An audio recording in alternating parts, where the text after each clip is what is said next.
in matters digitalization of the youth fund, I understand that most of the youths have been unable to access these loans because the processes are too long and are very discouraging. So we are working on a digitalization framework together with the CS and the PS and the CEO for the fund, Mr. Moriasi, in order to ensure that youths can easily access these funds.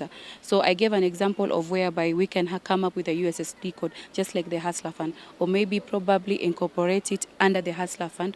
For instance, we can, in a press of a button, *254 hash, we can have the Hustler Fund product, the Youth Fund product, Uwezo, and these other products. That way we are going to cut down costs in the government, and that way a lot of the funds, most of the funds are going to get to the youths so that they are able to be empowered economically. And then there's an initiative that is a proposal that I've brought up on board, which is introducing entrepreneurship skills to high schools. I know in high schools we have different programs like the Scouts, among others. It's high time we need to educate our youths in matters business and entrepreneurship. For instance, if we start initiating this program, by the time they're done with the high school, they probably have an idea of how they can register a group, how they can start a business, and where to get the funds.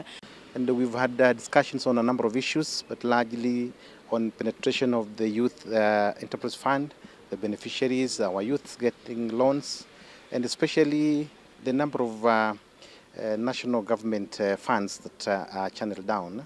The National Government Affirmative Action, Women Enterprise Fund, the Youth Fund, and all that, so that we can have some element of connection and synergy between these different funds so that the youths can benefit. We've agreed today here through the Department of Youth, the Chief Officer, and also the CEC, Ongeri and Helena, that we shall be having youths across all the sub-counties that are going to be desk officers for the youth fund, so that instead of the youth fund employing youth people out down there, we have our officers who can do this work, bring up the data so that we can have meaningful engagement between the county government and the youth fund and the other national government funds.